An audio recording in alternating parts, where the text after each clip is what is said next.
Bonjour à toi et bienvenue dans le podcast Les Sentiers du Possible. Je suis Alexandra Ridou, coach certifiée et fondatrice de Randose, pour t'accompagner à cheminer vers une vie pleine de sens et d'impact. Chaque lundi, je te partage mes réflexions et outils pour t'aider à atteindre les sommets de ton épanouissement. Et les mercredis, je te laisse découvrir une interview inspirante d'invités qui vivent la vie qui leur correspond vraiment. Ah, et j'ai oublié, je t'invite à écouter chaque épisode en marchant. Les neurosciences l'ont démontré, marcher te permet de prendre plus de recul, de développer ta créativité et ainsi prendre les meilleures décisions pour vivre la vie qui te fait vibrer. Aujourd'hui, nous reprenons nos échanges avec Claire Gerbier, qui est fondatrice de Keep Calm & Grow pour accompagner les entrepreneurs à développer leur activité. Si tu as loupé l'épisode précédent, je t'invite vraiment à l'écouter. On est revenu sur le parcours de Claire, pourquoi elle a fait ses choix de reconversion et on a également parlé d'entrepreneuriat et d'enfants. Et aujourd'hui, c'est parti pour la suite de notre échange. Ça fait quoi de travailler avec son mari, avec son plus un, bref, travailler à deux? Comment vous avez vécu ça et tout ça? Enfin, je pense que ça doit être quand même moi, je vois ça à titre personnel, mais avec mes propres lunettes comme un sacré challenge en tout cas. Je serais curieuse de voir, voilà, comment toi, vous avez vécu ça, comment vous êtes organisé, comment ça s'est passé? En fait, moi, il a commencé à m'aider depuis bien plus longtemps que janvier, en fait, hein, depuis, je sais pas, peut-être la deuxième année, peut-être, un truc comme ça. Vas-y, aide-moi sur la compta, la déclaration fiscale, vas-y, ça me saoule. Voilà, il a commencé à m'aider comme ça. Et puis ensuite, il relisait mes newsletters. Voilà, c'était mon premier lecteur de newsletters. Enfin, voilà, il m'a aidé comme ça, il m'a soutenu, il me faisait le coaching, le coach aussi, tu vois. Enfin, c'était voilà ouais, voilà, te poser des questions, juste sortir ta tête, etc. Donc il m'a vraiment aidé là-dessus. Nous, la décision de bosser ensemble ensuite, elle est venue dans un bilan qu'on a fait. Comme on bossait vraiment de plus en plus ensemble, il m'a ouvert un compte TikTok. Je crois que j'ai un compte TikTok, mais je crois qu'il a arrêté après un compte Pinterest, et moi, il s'est amusé comme ça. Et, euh, et, et donc, on bossait vraiment de plus en plus ensemble. Et tellement qu'à un moment, j'ai fait mes OKR du semestre, enfin, donc mes objectifs du semestre, et plutôt que de les faire toute seule et de les lui raconter après, c'est ce que je faisais d'habitude. Là, on se dit, bah, viens, on se les fait ensemble, parce que bah, finalement, tu fais plein de trucs et tout, viens, on se les fait ensemble. Et j'ai un modèle. J'ai un modèle de questionnement pour amener à réfléchir ses objectifs et son plan d'action. Et donc, je l'ai appliqué avec lui. Et la première question, c'est où est-ce que tu te vois? Donc, c'est une question un peu de vision, tu vois, mais sans grande vision, mais une question un peu de vision. Qu'est-ce que tu veux ressentir? Qu'est-ce que tu veux faire? Blabla. Et la deuxième question, une fois que tu as déblayé tout ça, c'est qu'est-ce que tu ferais si tu n'avais pas peur? Et moi, à chaque fois, j'avais toujours eu des réponses. Je ferais des stories parce que les stories, ça me fait trop peur. Je ferais ça parce que ça me fait trop peur. Donc j'avais toujours des trucs à dire. Et là, enfin, à ce moment-là, du coup, j'ai rien trouvé à dire. Je fais, bah non, en fait, ça y est, ça va. Et du coup, c'est bizarre. La fille, elle a plus peur, elle se cache un truc, quoi. Et en fait, en réfléchissant un peu, tu vois, ce que je dis, ah, faut quand même écrire un truc et tout, écrivons un truc. Et je dis, bah si, je sais, ce qui me ferait hyper peur, ce serait de travailler avec toi.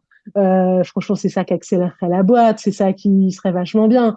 Mais sauf que bah, ça fait hyper peur. Il faudrait que tu quittes ton boulot, faudrait que.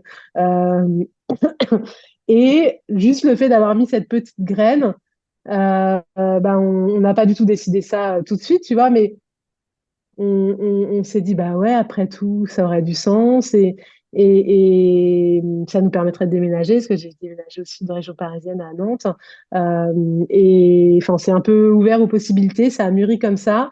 Et donc, ça a été un projet. On a eu le temps finalement, c'est pas du tout quelque chose qui s'est fait du jour au lendemain, tu vois. On a eu vraiment le temps de mûrir ça. Et donc, jusqu'à ce qu'ils rejoignent vraiment officiellement, du coup, l'entreprise, du coup, à partir de janvier, effectivement. 31 décembre 2023.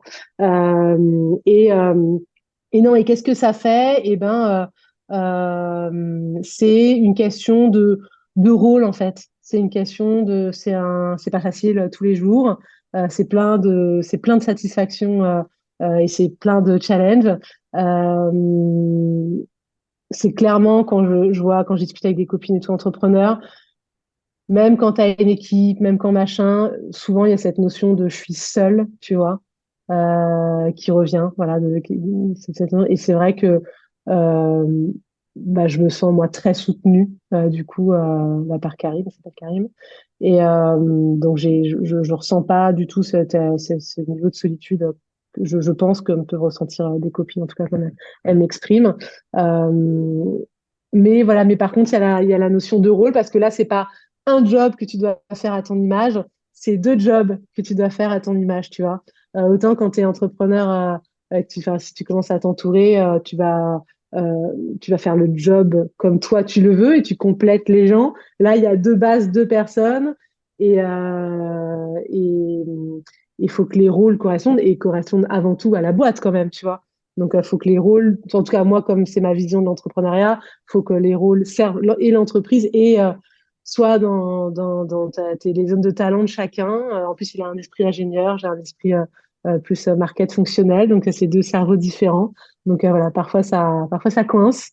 Et puis voilà, puis parfois c'est plein de satisfaction aussi. Donc c'est le gros challenge de cette première année finalement de véritablement association à deux, c'est vraiment de trouver notre rôle, notre mode de communication et ouais, c'est mon gros challenge. C'est notre gros challenge de cette année.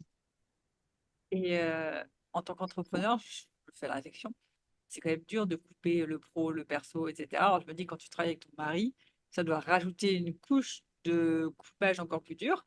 Vous arrivez à Ouais, bien couper pendant les vacances, les week-ends, etc. Enfin, comment ça se passe?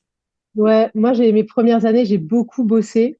Sur mes newsletters, j'avais jamais le temps de le faire la semaine, je le faisais le dimanche. J'ai beaucoup bossé à faire un peu bah, presque du non-stop.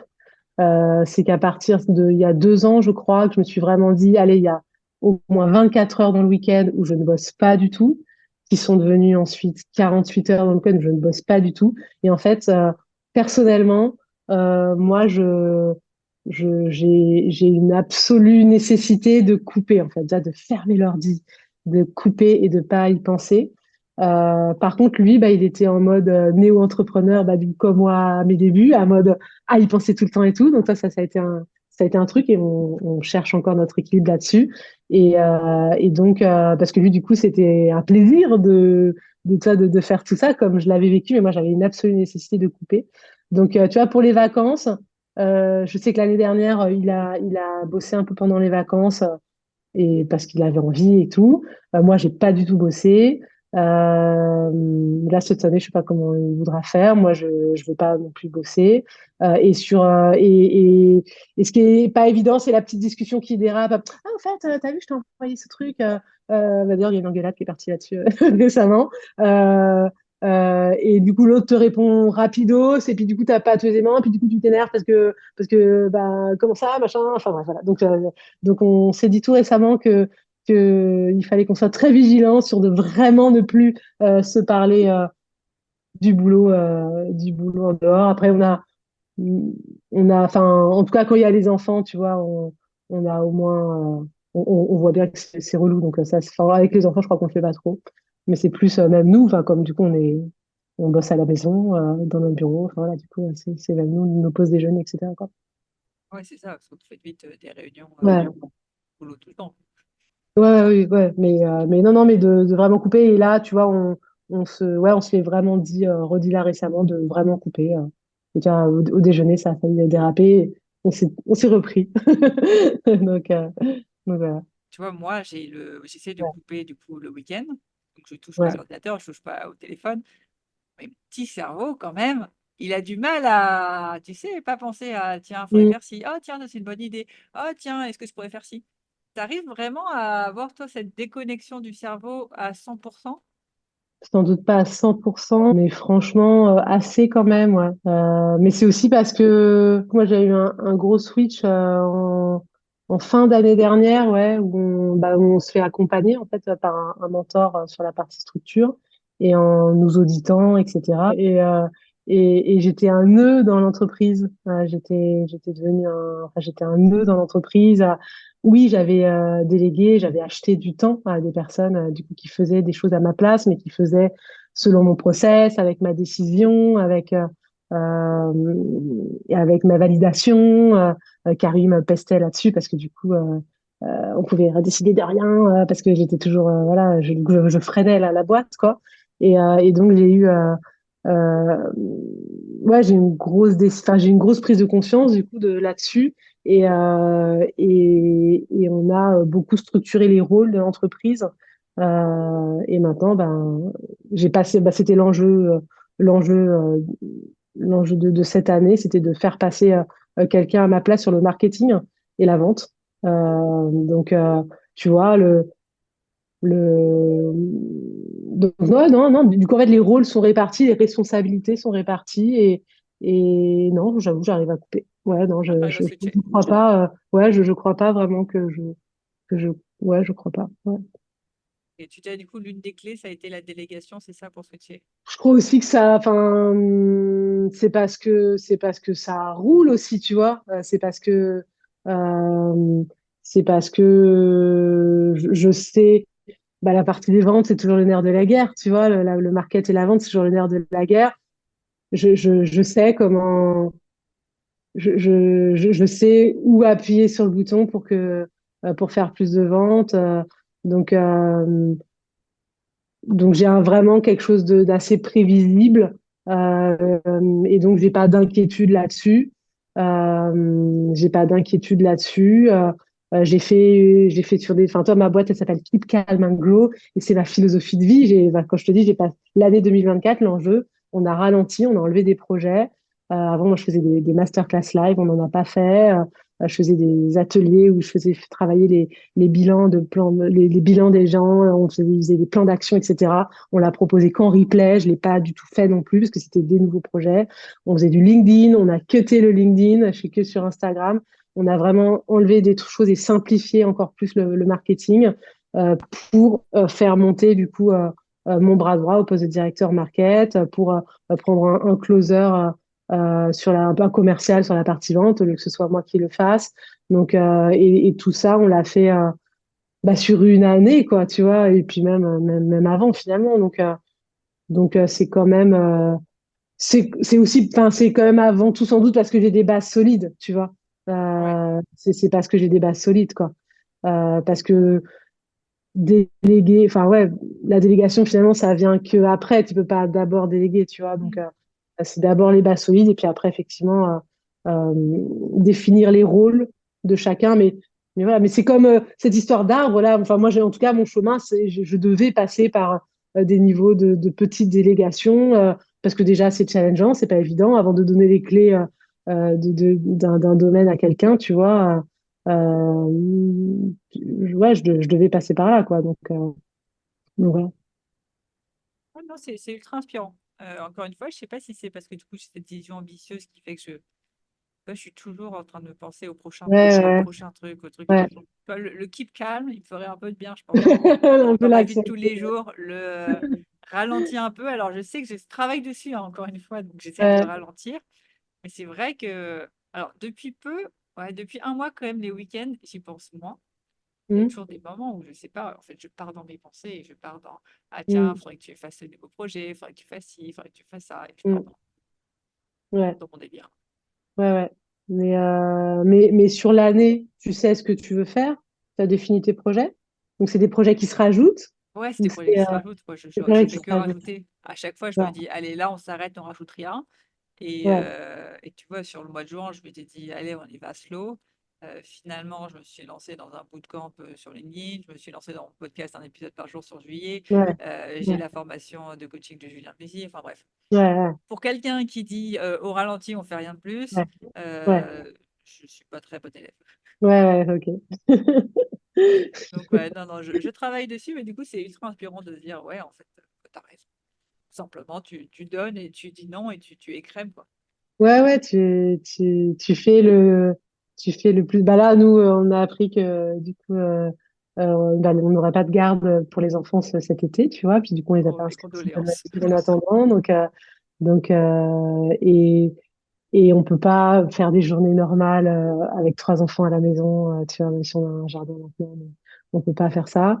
Donc là, voilà, on a appris ça il y a 3 jours. Et là, Bonnes vacances. on se fait des codires de début de mois. Et, euh, et pour préparer le codir, forcément, ça venait dans le truc de, OK, donc le mois de juillet, c'est quoi les contraintes, c'est ça. Et du coup, là, bah voilà, on voulait pimper un peu le site internet. Et bah, tu vois, j'ai dit au directeur, à mon directeur market, je lui ai dit, écoute, soit la consigne, c'est ça, enfin, c'est ça qui est important, c'était ça l'objectif de ce pimpage de site internet. Euh, soit tu et bien, mais en fait, tu as toujours envie de pimper, puis au final, est-ce que j'en ferai pas un peu plus? Donc, je lui ai dit, la consigne, c'est soit tu peux le faire et avec ta bande passante, moi, je veux juste voir ce que vous allez mettre, les textes, tu vois, je veux juste voir les textes, mais sinon, tu gères tout et voilà. Et c'est toi qui décides selon ta bande passante, parce qu'il y a les autres priorités qui sont plus importantes. C'est toi qui décides si tu fais que pimper le texte ou si en plus tu demandes, tu demandes si tu t'améliores, enfin, si tu fais aussi un peu d'amélioration de mise en page, etc. Voilà. Donc, et voilà, et je veux pas savoir, moi, je veux juste voir je veux voir les textes et voilà, tu vois, c'était une manière de récupérer du temps. On a encore cuté un projet, je sais plus trop ce que c'était, mais on s'est un autre truc, on s'est dit, bon, là, ouais, ce truc-là, ça va pas être la priorité. On est plutôt au mois d'octobre. Donc, Tu as bon courage pour tes vacances. non, mais d'un côté, tu vois, c'est à la fois un peu d'appréhension et je me réjouis aussi de ça finalement parce que c'est cool aussi, tu vois, de faire une petite pause, hop, tu vois, d'être avec les enfants, ça t'oblige à faire des pauses, tu vois. Euh, donc, euh, donc non, voilà, on s'est dit, bah, peut-être là sur les week-ends, qu'on allait, enfin, en tout cas là, mon mari me disait, bah, peut-être que je travaillerais. Je serai plus présent en semaine, peut-être que je travaillerai le week-end.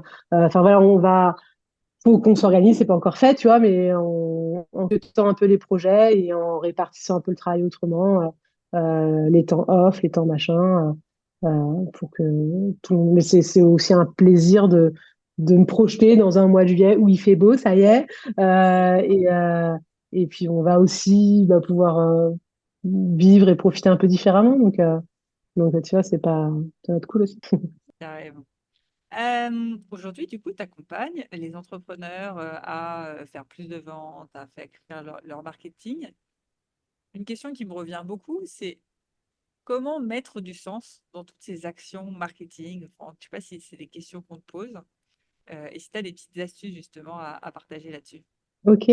Alors c'est drôle parce que pour moi, le marketing qui n'aurait pas de sens ne marche pas en fait, tu vois. Parce que fondamentalement, si ton produit ou service ne résout pas un problème, donc n'a pas de sens, ben t'auras beau te secouer dans tous les sens, ça ne marchera pas, tu vois. Euh, si tu veux, mais enfin, nous, il y a le biais de l'expert, tu sais, de tu as une idée que tu veux faire et tu vas absolument vendre ce truc-là.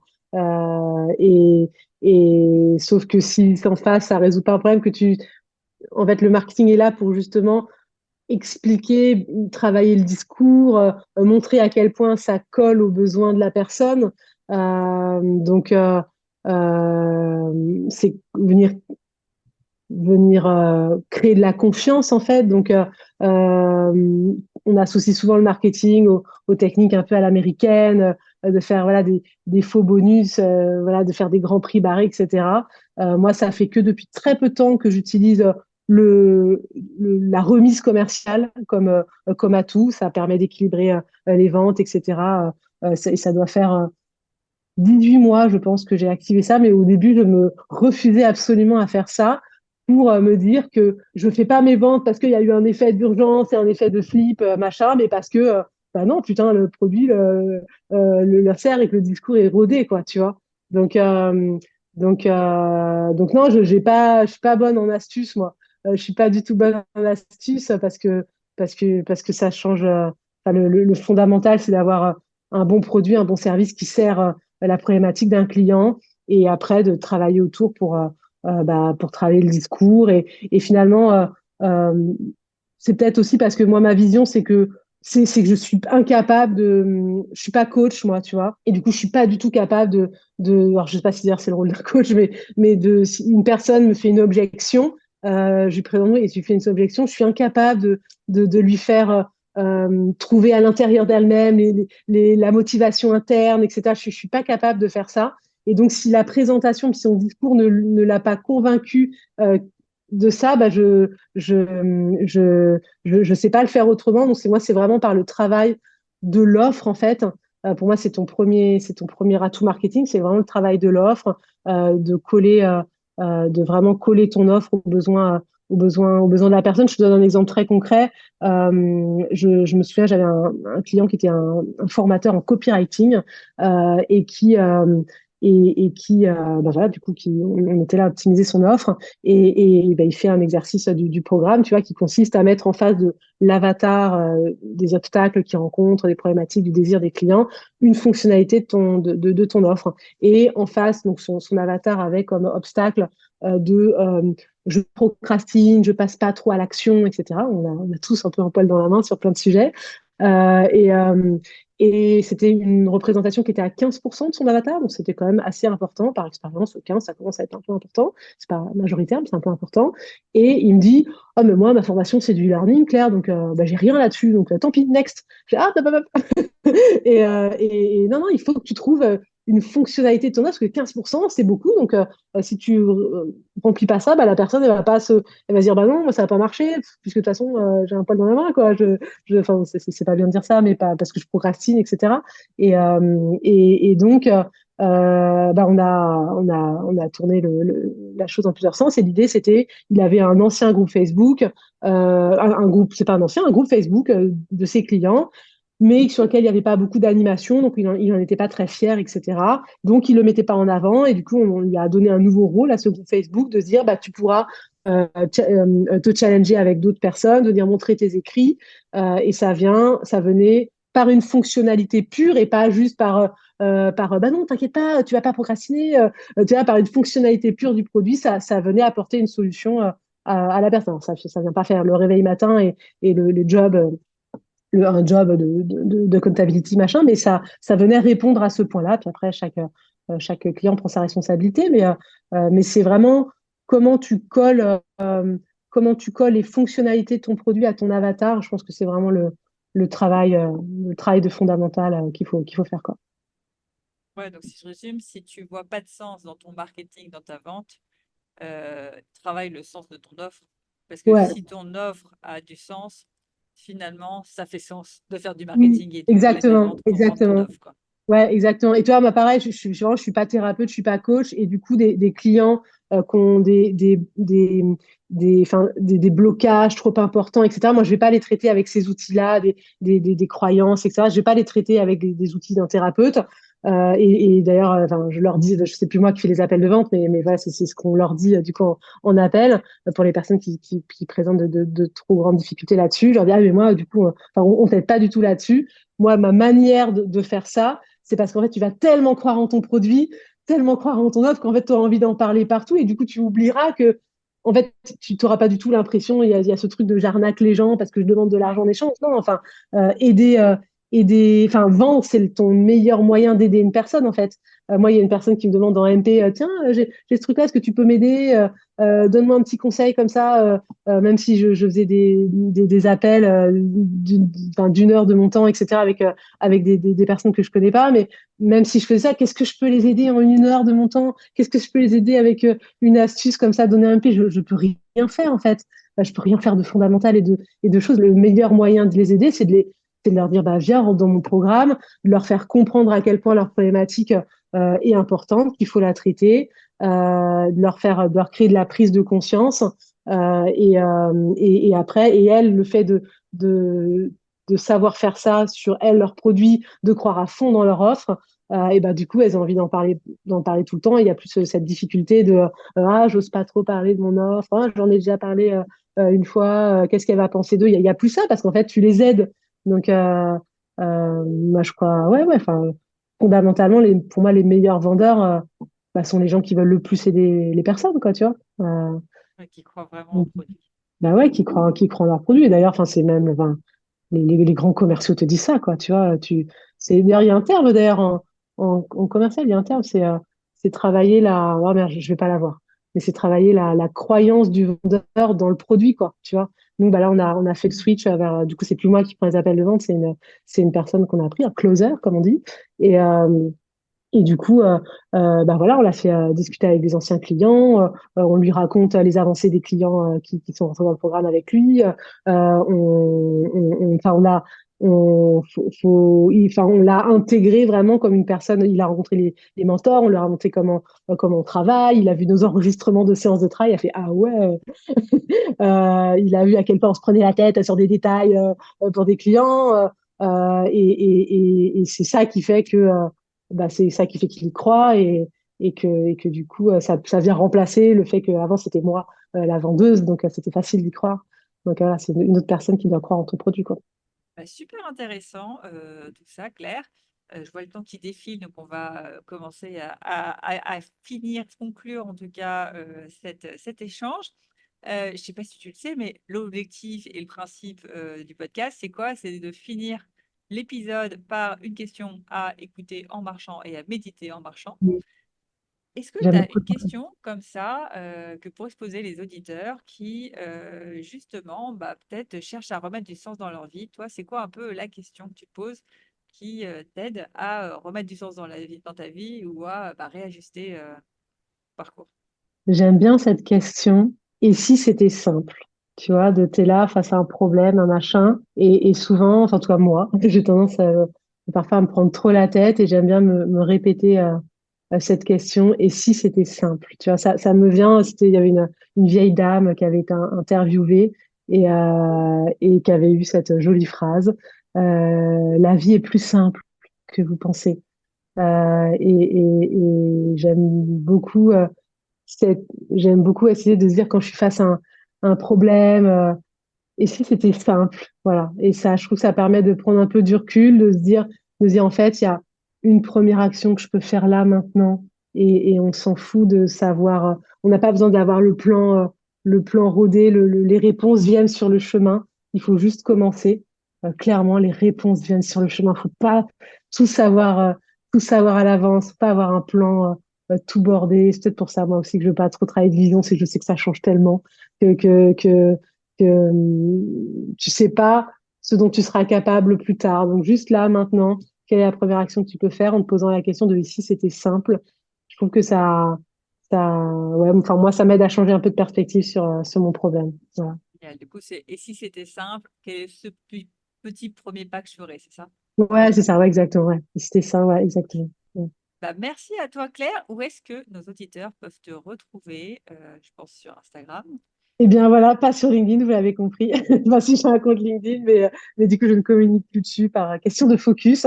Ça reviendra peut-être, mais pour l'instant, on a arrêté. Donc ouais, Instagram, on s'amuse bien sur Instagram. Donc sur Instagram, Keep Calm and Grow.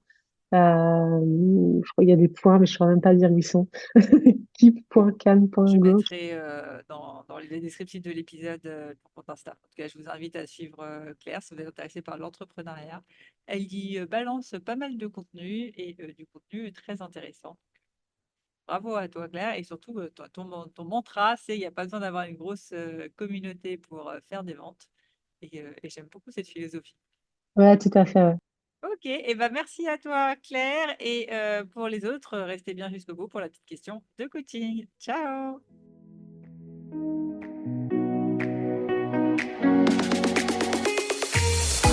Avant de te plonger dans la question de coaching du jour, pense à rejoindre la plateforme d'exercice en ligne du podcast pour y retrouver les notes d'épisode, les questions de coaching et l'action à réaliser pour cheminer pas à pas vers une vie pleine de sens et d'impact.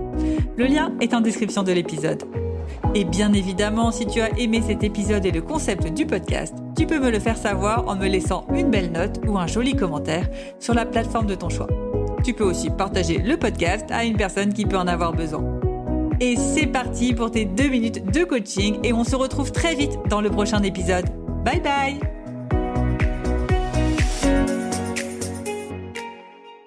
Et c'est parti pour ta question de coaching que Claire t'invite à te poser en marchant et en musique comme d'habitude. Et la question est, et si c'était simple, quel premier pas ferais-tu? Et si c'était simple, quel premier pas ferais-tu?